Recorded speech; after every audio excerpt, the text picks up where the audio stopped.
हे कैसे हो आप सभी। तो खबरों के माध्यम से कैसे हम अपनी जनरल नॉलेज को रिवाइज कर सकते हैं, इस सीरीज का आज ये एपिसोड 4 है और इसमें हम आज बहुत इंपॉर्टेंट जनरल नॉलेज आपके साथ डिस्कस करने वाले हैं। तो इस एपिसोड को मिस मत कीजिएगा। तो चलिए इस वीडियो को आगे बढ़ाते हैं और शुरू करते हैं।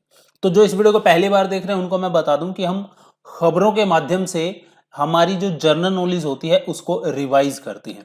यहाँ पे जो आप कटिंग देख रहे हैं न्यूज़पेपर की, ये न्यूज़पेपर की कटिंग है और इस न्यूज पर बेस जो जीके का क्वेश्चन या फिर जनरल स्टडी का क्वेश्चन निकल के आता है उसको हम डिस्कस करते हैं।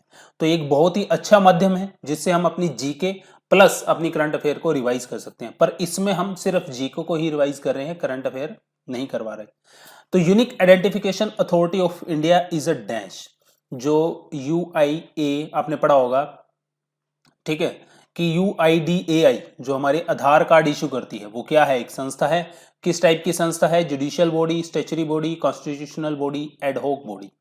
तो किस टाइप की संस्था है भाई? यूआईडीएआई ये है हमारी स्टैच्यूटरी बॉडी। तो ऑप्शन 2 हो जाएगा इसका राइट आंसर। आगे बढ़ते हैं। अब चूंकि यूआईडीएआई हमें आधार कार्ड इशू करता है तो इस संस्था के रिगार्डिंग आप थोड़ी सी जनरल नॉलेज क्या जानते हैं, तो कुछ कथन आपको बताने हैं, कंसिडर करने हैं, कौन सा सही है कौन सा गलत आपको बताना है। UIDAI works under jurisdiction of ministry of electronics and information technology, पहला कथन ये है। दूसरा, UIDAI is mandated to assign Aadhaar to all the residents of India. तो इनमें से कौन सा कथन सही होगा ये आपको बताना है। तो देखिए आधार कार्ड तो इशू करती ही है, ये हम सभी जानते हैं। कथन 2 तो हमारा वैसे ही सही है। तो जो आपको नहीं पता मैं बता दूं, यूआईडीएआई आती है ministry of electronics and information technology के अंतर्गत। तो हमारा कथन ए भी इसलिए सही हो जाएगा। तो कथन ए और कथन बी दोनों हमारे सही हैं, इसलिए हमारा आंसर हो गया बोथ ए एंड बी। अब चूंकि इसमें आधार कार्ड का भी जिक्र आया है तो आधार कार्ड से रिगार्डिंग भी मैं आपसे पूछ लेता हूं कि आपकी जनरल नॉलेज क्या कहती है। कथन पहला आधार कार्ड के बारे में क्या है कि Aadhaar card can be issued as a proof of citizenship और डोमिसाइल। क्या हम आधार कार्ड को प्रूफ ऑफ सिटीजनशिप या फिर डोमिसाइल के लिए यूज कर सकते हैं? पहला कथन ये है। दूसरा, once issue Aadhaar number can not be deactivated or omitted by issuing authority. तो इसका आंसर क्या होगा? इसका आंसर होगा भाई नाइदर वन नॉर टू। क्यों होगा? आधार कार्ड जो है उसको आप सिटीजनशिप के लिए तो यूज कर ही नहीं सकते। आप ये नहीं कह सकते कि मेरे पास भारत का आधार कार्ड है तो मैं भारत का सिटीजन हो गया, नहीं, ये आप यूज नहीं कर सकते। ये साफ साफ जो है, आप यदि आप पढ़ोगे इस खबर को तो इसमें बहुत सारी नॉलेज लिखी हुई है आधार कार्ड के बारे में। दूसरा कथन क्या है कि once issued Aadhaar card can not be deactivated or omitted by issuing authority. ऐसा नहीं है। यदि आप इस रिपोर्ट को पढ़ोगे तो जो कैग ने ऑडिट किया है यूआईडीएआई का, उसमें बताया गया है कि 4 लाख प्लस से ज्यादा आधार कार्ड को इशूइंग अथॉरिटी के द्वारा निलंबित किया गया है, उसको डीएक्टिवेट किया गया है, क्योंकि वो सारे क्या थे? डुप्लीकेट थे या फिर जिनमें बायोमेट्रिक डाटा जो था वो हमारा क्या था? सही नहीं था। तो इसलिए जो ऐसे आधार कार्ड थे डुप्लीकेट थे या फिर बायोमेट्रिक डाटा उनमें सही नहीं था, उनको क्या किया गया? डीएक्टिवेट किया गया। तो कथन दूसरा भी हमारा गलत हो जाता है इसी हिसाब से। तो हम इशूइंग अथॉरिटी कर सकती है आधार कार्ड को डीएक्टिवेट। तो कथन दोनों ही हमारे यहाँ पे क्या हो गए? गलत हो गए, नाइदर वन नॉर टू। अब चूंकि भाई इसमें सीएजी का भी जिक्र आ रखा है, ठीक है, controller and auditor general of India, तो इसके बारे में भी हम जानते हैं, हमसे क्वेश्चन बहुत पूछे जाते हैं कैग के बारे में। तो इसके बारे में आपको रिवाइज करवा देता हूं।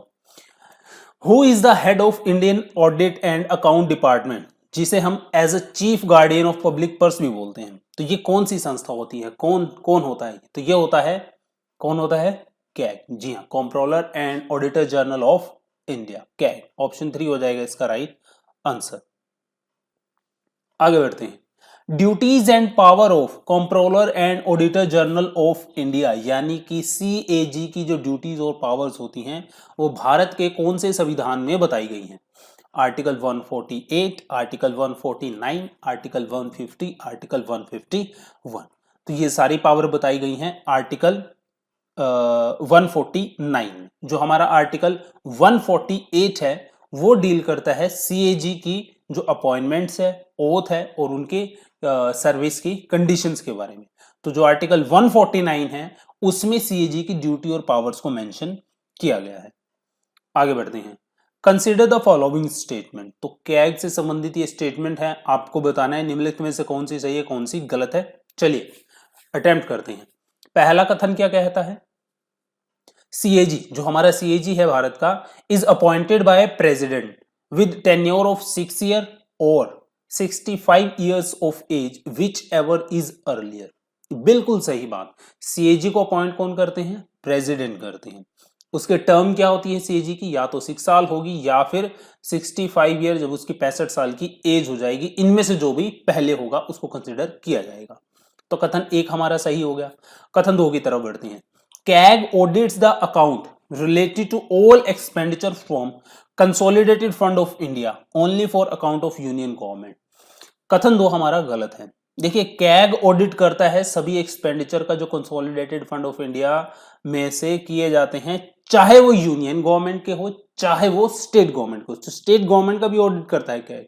तो यहाँ पे ओनली वर्ड यूज रखा है, ओनली वर्ड यूज हो रखा है यूनियन गवर्नमेंट के लिए, तो इसलिए कथन 2 हमारा गलत हो जाएगा। कथन 3 की तरफ बढ़ते हैं।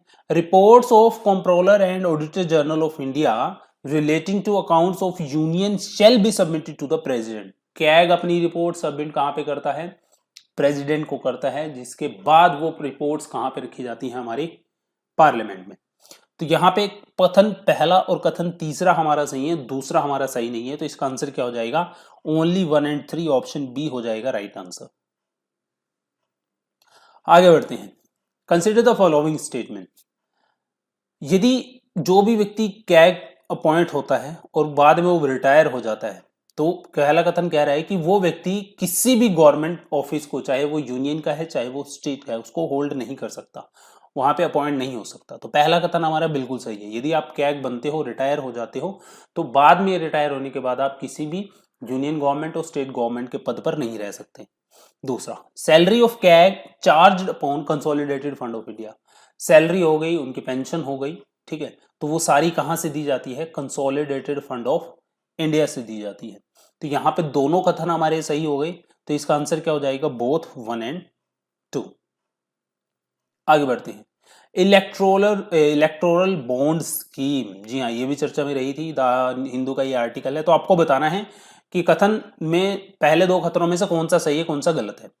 इलेक्टोरल बॉन्ड जो होते हैं उनको मैक्सिमम 1 करोड़ रुपए की लिमिट तक इशू किया जा सकता है। Donors name is mention on electoral bond, कौन सा सही है कौन सा गलत है।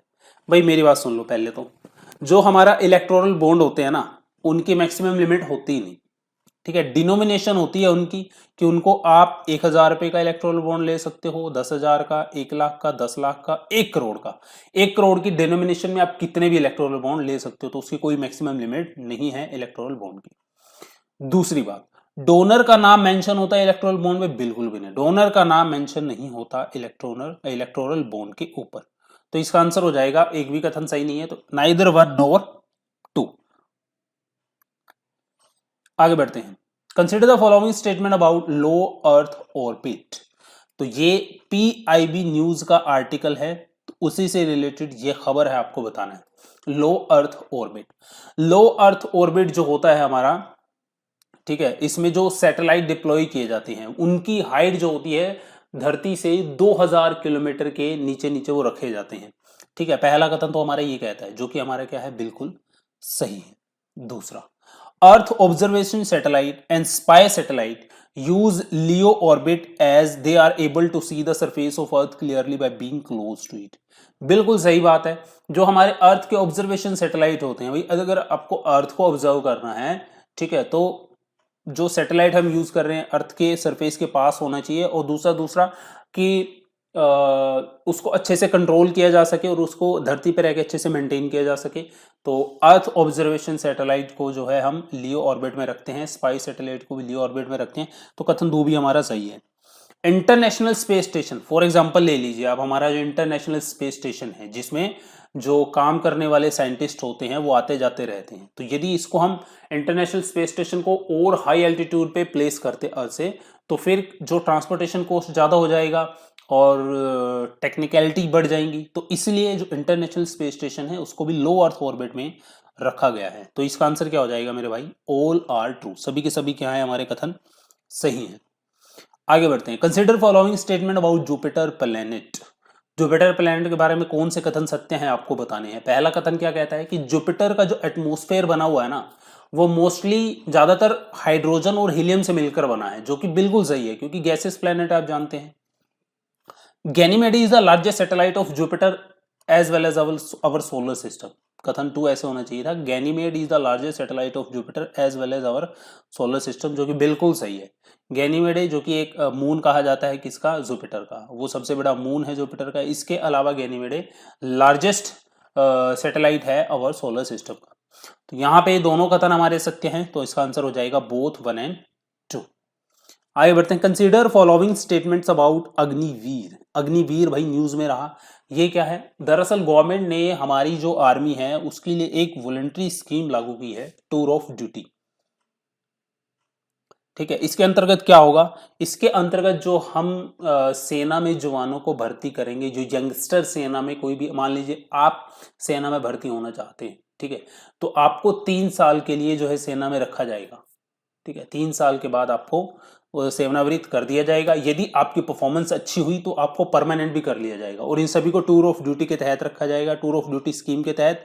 और ये जो हमारे यंगस्टर कहलाएंगे आर्मी में जाने वाले, इन्हीं को ही बोला गया है अग्निवीर। तो उससे रिलेटेड जो 2 कथन मैंने सामने रखे, आपको बताना है कौन सा सही कौन सा गलत। पहला, young soldier recruited through tour of duty और बीइंग कॉल्ड अग्निवीर, बिल्कुल सही, मैंने आपको पहले ही बता दिया। टूर ऑफ ड्यूटी स्कीम के तहत जो हम सोल्जर रिक्रूट करेंगे उनको अग्निवीर बोला जाएगा। Agniveer will be recruited as soldier only for 3 year, बिल्कुल सही बात है। तो यहाँ पे कथन हमारे कौन, दोनों सही हो जाएंगे, both 1 and 2। Consider following statement about NITI Aayog. NITI Aayog के बारे में कौन से कथन सही हैं आपको बताना है।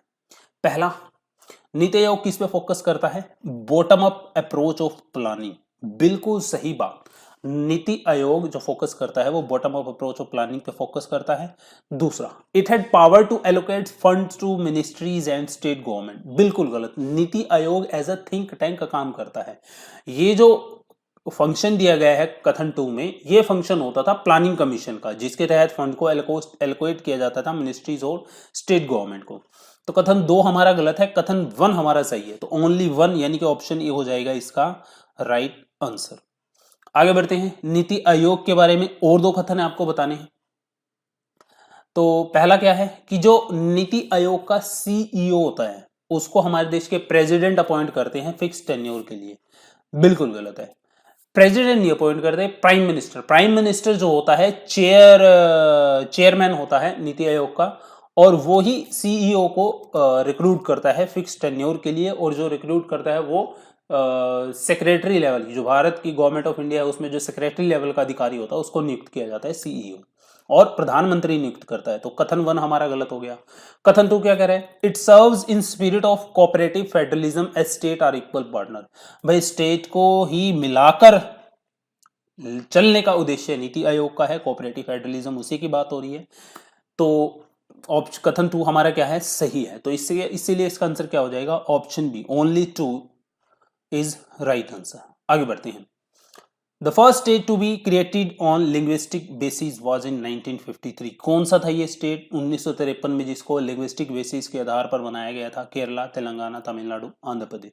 तो कौन सा देश था ये, Andhra Pradesh. Andhra Pradesh was the first state of India who was created on linguistic basis in 1953।